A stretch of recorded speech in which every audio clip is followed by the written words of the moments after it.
Um irmão se sente culpado por coisas que fez antes de se batizar. Um pai se sente culpado porque o seu filho abandonou a verdade. Uma irmã se sente culpada porque se divorciou do marido que a traiu. O que todas essas pessoas têm em comum? Elas sofrem com uma culpa desnecessária. Uma comediante disse que todas as religiões se resumem em sentimento de culpa com feriados diferentes. Por que pessoas religiosas se sentem tão culpadas? E será que essa culpa pode trazer algum benefício? A Bíblia relaciona a culpa com leis, com o pecado e com transgressões. Vamos ler Gálatas 3:19 e ver que efeito a lei mosaica tinha nos israelitas. Paulo diz: por que então a lei? Ela foi acrescentada para tornar conhecidas as transgressões. Ou seja, todos os dias a lei lembrava ao povo de Deus que eles eram pecadores. A lei de Jeová era perfeita.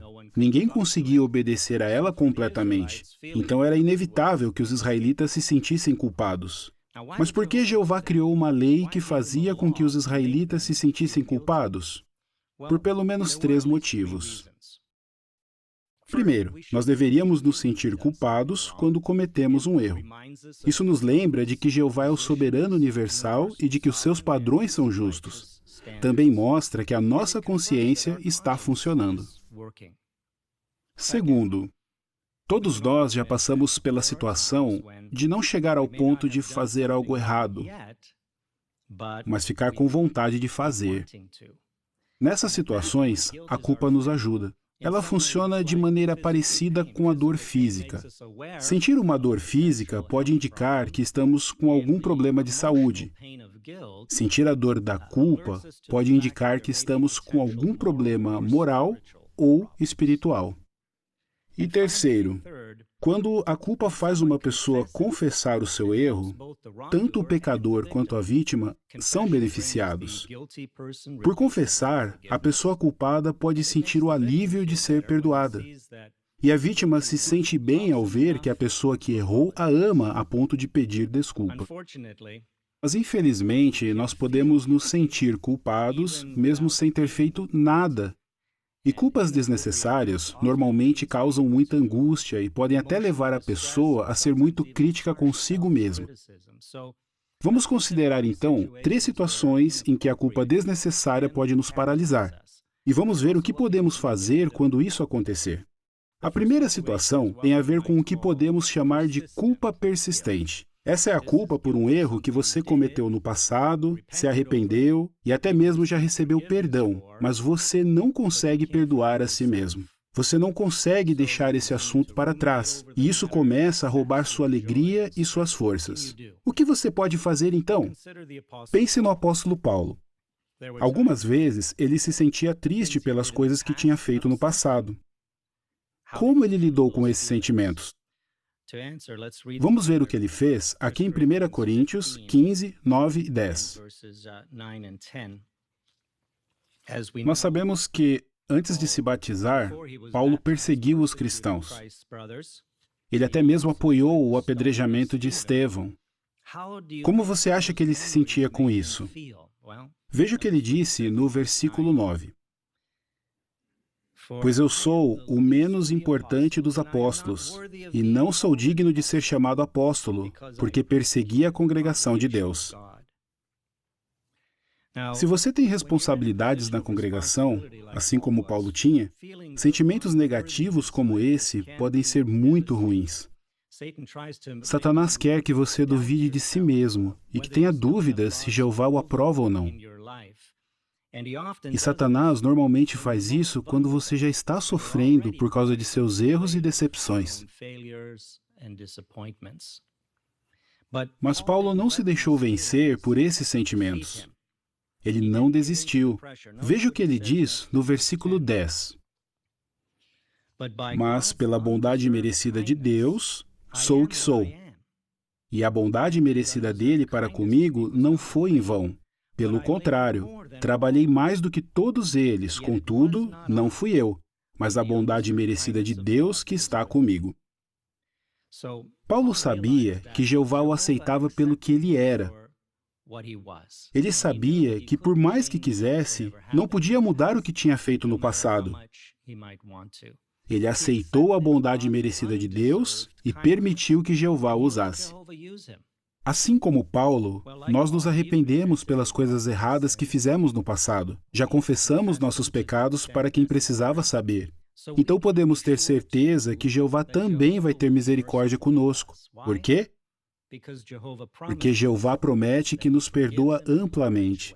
Então podemos confiar no que Ele diz e aceitar o seu perdão.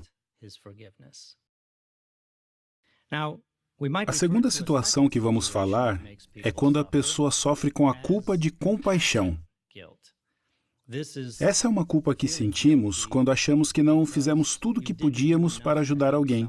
Normalmente, quem tem que cuidar de outras pessoas sofre com esses sentimentos. Mesmo quando estão fazendo tudo o que podem, eles algumas vezes se sentem culpados por não poderem fazer mais. Uma irmã que cuidava dos seus pais idosos disse: ter que dizer, eu não consigo mais cuidar de você sozinha, é muito difícil. O que pode ajudar os que estão nessa situação? Bom, veja algo que todos nós devemos evitar aqui em Eclesiastes 7:16. Não seja justo demais, nem excessivamente sábio. Por que deveria causar ruína a si mesmo? Em outras palavras, não seja perfeccionista. Se não tomarmos cuidado, o desejo de fazer um bom trabalho pode facilmente se transformar em perfeccionismo. Tentar fazer mais do que queremos, mais do que podemos ou até mais do que devemos só vai nos levar ao desapontamento e ao fracasso. Por exemplo, muitos acham que cuidar dos pais idosos é uma maneira de retribuir a eles tudo o que fizeram para criá-los. Mas enxergar isso dessa maneira só vai nos fazer sentir culpados, porque nunca vamos conseguir retribuir tudo o que nossos pais fizeram por nós. E se agirmos motivados pela culpa, com o tempo vamos ficar esgotados e não vamos conseguir fazer o nosso melhor para cuidar de alguém. Então, o que pode ser feito? Podemos deixar que outros nos ajudem. Parentes, amigos, vizinhos e profissionais podem nos ajudar muito. Mas precisamos pedir essa ajuda. E precisamos ser claros ao fazer isso. Dar indiretas geralmente não funciona.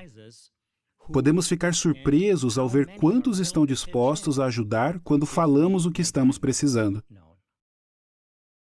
Por fim, a terceira situação que pode ser paralisante para alguns é a culpa imaginária. Essa é a culpa que sentimos por algo que achamos que foi nossa culpa, mas na verdade não foi. Por exemplo, a filha de Teresa morreu em um acidente de carro. Teresa diz: eu me sinto culpada porque eu pedi que ela saísse para resolver algo para mim. Outra irmã diz: a culpa que você sente quando se divorcia, mesmo que a culpa não seja sua, pode ser devastadora. O que se pode fazer em situações como essas? Primeiro, é importante compartilhar esses sentimentos com outros. Conte para um amigo de confiança como você está se sentindo. Acredite quando ele disser que é normal ter sentimentos de culpa, especialmente quando estamos passando por uma tristeza profunda. Segundo, não importa o quanto amamos alguém, nós não podemos controlar o que acontece com essa pessoa. Lembre-se do que diz Eclesiastes 9:11. Isso se aplica a todos nós. E eu vi mais outra coisa debaixo do sol. Os velozes nem sempre vencem a corrida, e nem sempre os fortes vencem a batalha. Os sábios nem sempre têm alimento. Os inteligentes nem sempre têm riquezas. Os que têm conhecimento nem sempre têm sucesso, porque o tempo e o imprevisto sobrevêm a todos eles. Não podemos nos culpar por coisas que estão fora do nosso controle. Então, antes de se sentir culpado, veja se você realmente fez algo de errado. Fale sobre isso com um amigo achegado e se concentre no futuro. Ficar pensando, se eu tivesse feito isso ou aquilo, não vai mudar o que aconteceu e só vai tornar ainda mais difícil você se sentir melhor. Não deixe que culpas desnecessárias controlem sua vida. Em resumo, sentir culpa pode e deve nos motivar a confessar o que fizemos de errado e tomar ações para corrigir isso. Mas sentir culpa desnecessária é perigoso. Isso pode nos deixar muito tristes e nos impedir de dar o melhor para Jeová. Não deixe a culpa paralisar você. Em vez disso, concentre suas energias no que você pode fazer agora e nas coisas maravilhosas que aguardamos para o futuro.